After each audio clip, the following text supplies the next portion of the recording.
این مسجد جمعه در دهه دشت دیلی واقع می باشد. در جامعه دهاتی به نام میرزاعلی وایس فینویه واسه در دوره صاحبی استقلالی تاجیکستان با مبلغ گذاری ساکنان دهه و شخصان سخاوتمند ساخته شده است. انا همین طور بینای کشاد و برهوا بوده در یک وقت 2000 نفر نماز خوانده می توانند. شریف خوجا دولتов یکی از تشبثکاران ساختمان امام خطیب مسجد است. معلوماتی رسمی دینی دارد. 2002-2007 دانشکده اسلامی به نام امام ترمذی به سالهای گذشته قبل تحصیل علم گرفتیم و بعدا در سال 2009 دانشکده اسلامی باز از سر نو شروع کردیم و 2013-2017 ایران با دانشکده اسلامی به نام امام ابو حنیفه کوفی رحمت الله علیه از خود کردیم در دوشنبه. الحمدلله در جامعه ما الحمدلله گفتیم که از سال 90 همین جاده قدم موندیم. یگو مانع نیست که ما از علم کمبودی باشه. همه ساعت در جامعه ما در شهر دوشنبه در جمهوری خودمون دانشکده اسلامی فعالیت می‌کند، خواه برای جوانان باشد خواه برای میان سال، حتی برای انسانایی که سن سال 50 و 60 هم هست غایبانه کورس‌هایی هست که رفته علم می‌آموزند. بله در جامعه شما جوتی میرزاعلی وایس مثال خط بودم که جوانای تحصیل علم برای تحصیل علم کشور رفتند. الحمدلله سالهای پیش بدن شاید که تعدادی کم بود یا 3 نفر با تشویقات با ترغیبات با پدر و مادرشون معامله کردیم. الحمدلله همه اومدن در شهر دوشنبه علم آموختن و همینجا ختم کردن. چند نفر بودن؟ شاید 2 کس بود یا 3 کس، تعدادی کم بودن. سهم شما هسته در برگردانیدن یا الحمدلله از روزی که حتی سردار دولت مراجعت کرد که در جامعه ما الحمدلله دانشکده اسلامی است چی ضرورت است که فرزندان رفته در خارج علم آموزند. همین برای خود اقدام گرفتیم با پدر و نزدیکان همون انسان ها ملاقات کردیم و دعوت کردیم. امروز الحمدلله همش آمدن. الله اکبر صلی الله و سلم علی نبینا محمد. در مسجد مرکزی ناحیه هم تنها نماز میگذارند. بعد انجام نماز مسجد خالی میماند. عبدالعزیز به مطالعه کتاب مشغول می شود. در مسجد کتاب قرآن، مجله علمی دینی و اجتماعی و فرهنگی که از جانب کمیته اوید بدین تنظیم عنعنه و جشن و مراسم های نزد حکومت جمهوری تاجیکستان نشر می گردد موجود می باشد. کتاب ها پر از پند و حکمت هستند. مقاله های عالمان دینشناس آیین اسلام، پیشگیری ظهورات نامطلوب جهان امروزه، مبارزه بر ضد تروریسم و اکستریمیسم محتوای مجله ها را تشکیل می دهد. از مطالعه هر یک شماره مجله خواننده معلومات تازه می گیرد. این کتاب را عبدالعزیز به دیگران تعلیم دادن نمی تواند زیرا برای تعلیمات رسمی دینی او اجازت ندارد. امروز یکی از چیزهایی که بیشتر ما را نگران میکند یا عموما مردم سیاره را نگران کرده است این گروه های افراطگرایی و اکستریمیستی که تمام جا را فرا گرفتن با راه های مختلف با نام مختلف. یکی از راه های پیدایش آنها یا یکی از سبب های عامل هایی که گروه های افراطی در هر جا پیدا میشن این تحصیل کردن غیر رسمی و غیر قانونی در هر گوشه و کنار جهان است. مثلا در کشور افغانستان، در کشور پاکستان، در بعضی از کشورهای علاهیده هستند که مخصوص شخصیت هایی هستند که با راه های غیر قانونی جوانان را به تحصیل فرا میگیرند و اینها هم از نظر قانون اون کشورها دور هستند، هم از نظر علمای برجسته همان کشورها دور هستند. تحصیل غیر رسمی میگیرند که جوانان را بر راههای افراطی و اکستریمیستی راهنمایی میکنند و این چیزها بیشتر سبب میشود که گروه ها در هر جا با نام زیر نقاب اسلام با نام اسلام عقیده های شوم و رفتارهای بد خود را نشان دهند. البته تحصیل غیر رسمی در همه جا نظر شرعی هم بگیریم منع است، زیرا در ما مسلمانان وقتی در یک جا تحصیل میگیریم یا یک کسی را تحصیل میدهیم همیشه نظر قانونگذاری دولتداری ما هم باید از همه طرف آگاه باشیم و مخصوصا در کشور ما که از چنین خطرها ایمن نیست. وقتی یکی رو تعلیم دادیم، یک دو چیز رو تعلیم کردیم، حتما باید زیر نظر مقامات داخلدار باشد که اونها آگاه باشند که ما چی تعلیم میتیم، درباره چی صحبت ها میکنیم، مثلا شاگردا رو چی تعلیم میتیم، اینها حتما باید باشد.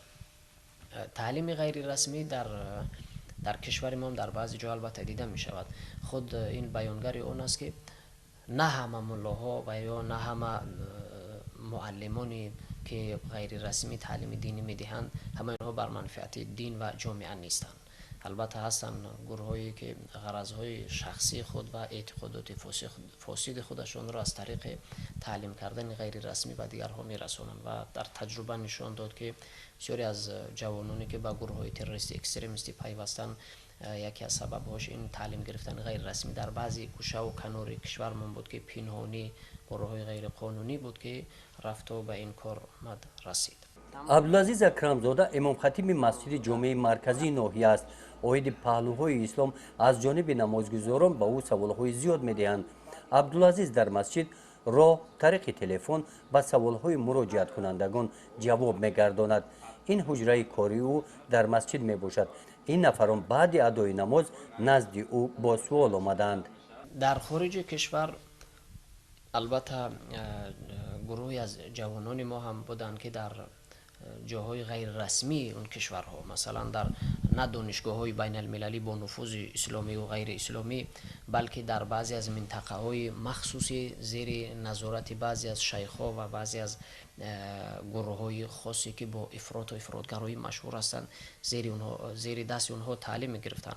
البته ما وقتی در نمازهای جمعه و 5 وقته و با رابطه های تلفنی و دیگر آنها را تشویق ترغیب میکردیم که از هر گونه تعلیمات غیر رسمی و در هر جایی که اونها هم از نظر حکومت و هم از نظر علمای اونجا دور هستند از اونها دور بیستند و بسیاری از جوانان را با تشویق و ترغیب الحمدلله که ما گرداندیم آوردیم. بچه ها هستند مخصوصا در ناحیه خودمون هستند، اونها را از راههای در کشور مثلا مصر عربی و در بعضی جاهای دیگر که با مشغول بودن تعلیمی غیر رسمی مشغول بودن اونها حالا در کشور هستند.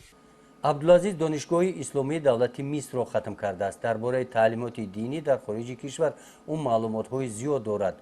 با کوشش او یک چند نفر جوانان که در خارج کشور با تحصیلات غیر رسمی دینی مشغول بودند به وطن برگردانیده شدند.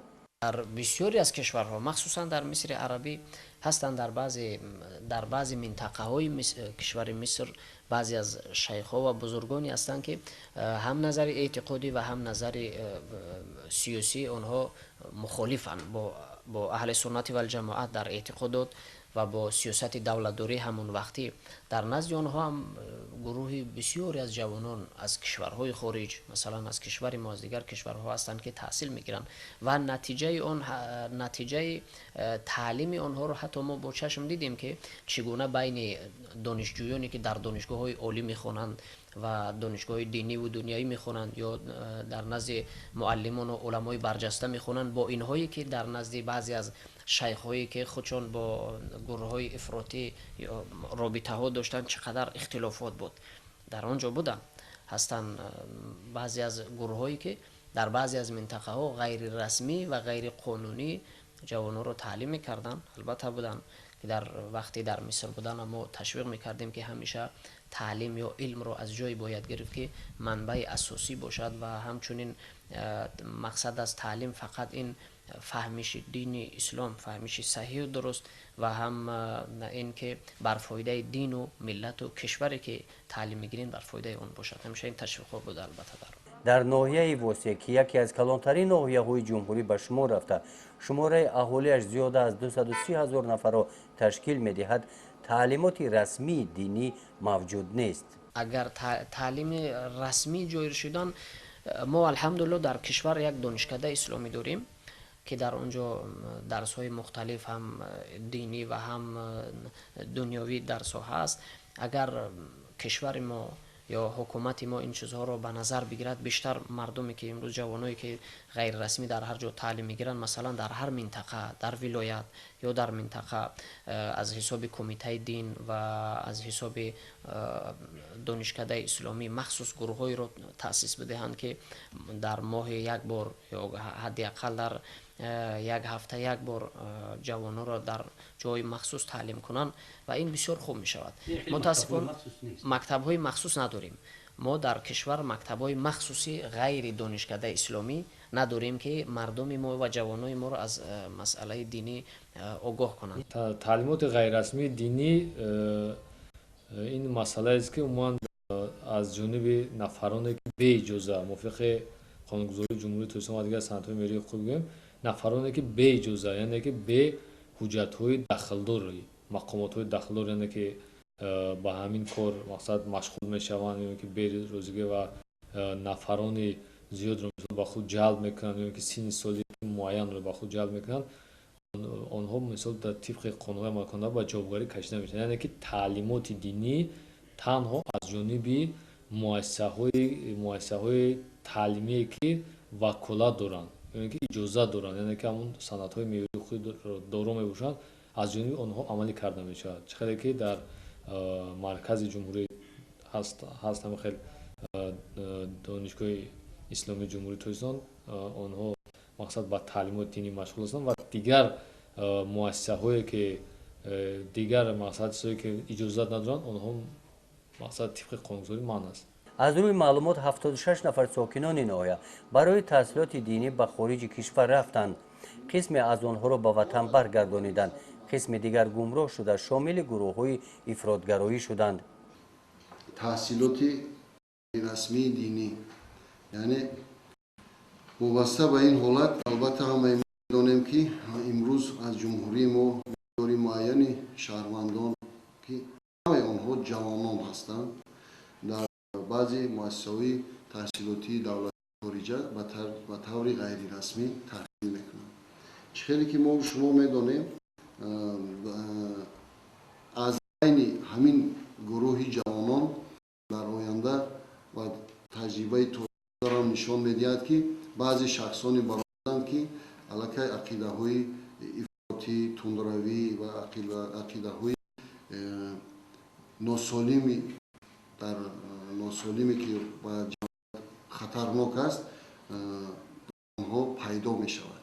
قانون جمهوری ترکستان درباره معارف هم باشد به طور حتمی پیش بینی کرده پدر و مادر اگر فرزند آنها در خارج کشور تحصیل خواهد، این البته منع کرده نشده است، تنها در دانشگاه‌های و مؤسسات تعلیمی عالی که رسمی هستند قید گرفته شدند و پدر و مادر عهده‌دار هستند که حکومت جمهوری تاجیکستان یا بگیم که مقامات اجرایی حاکمیت دولتی رو در این خصوص آگاه نمایند و پس از آن میتوانند که تحصیل رو بگیرند. قهرمان ما شریف خوجا بین همدیهگان صاحب احترام می باشد. در سمت آبادکاری های دیه بسیار تشبس از مسجد شروع می گردند. با پیشنهاد شریف خوجا اطراف آرامگاه دیه دیوار گرفته شد. برای کبودیزار گردانیدن محیط این موضع درختان زیادی سایه افکن و آرایشی آورده شنانیدند. علم آموختن چی در خارج چی در داخل، اگر انسان خواست از برای خدا باشد، همش به منفعت مردم جامعه است. نگاه که غرض دارن، انسان هایی که ناپاک دارن، به هر گونه راه و واسطه دین مبین اسلام خودشون جلب میکنن، نزدیک میکنن و دیندارا را بدنام میکنن. و یکم مشکلی نیست که در جامعه دانشکده اسلامی هست، وجود دارد، میخواین هر علمی باشه در همینجا الحمدلله کردنش امکانیت هست. منفی که خارجی تحصیل میکنن شاید که به هر گونه حزب و حرکت ها شامل شده است. یک چیزی دیگر هم هست که وقتی در قانون ما تا زیر 18 ساله رفتن به مسجد یا تعلیمات غیر دینی رو منع کرده است، این معنی رو ندارد که ما تا سن 18 سالگی فرزندا رو به حال خودشون بگذاریم. این معنی را ندارد که اونها در کوچه باشند، در کجایی که میگردن بگردن، وقتی سن 18 ساله شد بعد ما اونها رو بیدار کنیم که بیاین الکی قانون از بالای شما برطرف شد بعد بیاین شما تعلیم کنید. این معنی رو ندارد. قانون درباره زیر 18 سالین رفتن به مسجد و تعلیم گرفتن غیر رسمی رو منع کرده است. اگر پدر و مادر خودشون موافق قانون گذاری که در ما هست، اگر پدر و مادر خودشون تعلیم و تربیت فرزند رو بخواهند، میتونن فرزند رو از دستشون بگیرن، پیش خطیب رسمی بیاین، بعد از البته مراجعت کردن به کمیته دینی همون محله و جماعت. شریف پوجا منزل استقامتیش خاکسارانه می باشد. این حولی به او از پدر مانده است. در خانه او را فرزندان انتظار هستند. اویلدار صاحب 7 نفر فرزند می باشد. در خانه بکار نمی ایستد. برابر تربیت فرزندان به مهنت مشغول می شود. امام خطیب مسجد در خانه شغلش دهقانی است. در قطعه زمین نزد حولگی کار می کند. اگر ما با همین مذهب ابو حنیفه چنگ بزنیم، در یگم کمبودی نافهمی. یک چیزی دیگر هم هست که وقتی در قانون ما تو زیر 18 ساله رفتن به مسجد یا تعلیمات غیر دینی رو منع کرده است، این معنی رو ندارد که ما تا سن 18 سالگی فرزندا رو به حال خودشون بگذاریم. این معنی را ندارد که اونها در کوچه باشن، در کجایی که میگردن بگردن، وقتی سن 18 ساله شد بعد ما اونها رو بیدار کنیم که بیاین الکی قانون از بالای شما برطرف شد بعد بیاین شما تعلیم کنید. این معنی رو ندارد. قانون درباره زیر 18 سالین رفتن به مسجد و تعلیم گرفتن غیر رسمی رو منع کرده است. اگر پدر و مادر خودشون موافق قانون گذاری که در ما هست، اگر پدر و مادر خودشون تعلیم و تربیت فرزند رو بخواهند، میتونن فرزند رو از دستشون بگیرن، پیش خطیب رسمی بیاین، بعد از البته مراجعت کردن به کمیته دینی همون محله و جماعت. شریف پوجا و عبدالعزیز یکی از راه‌های گرفتن پیش راهی تعلیمات غیر رسمی دینی را در گشودن تعلیمات رسمی دینی می‌بینند.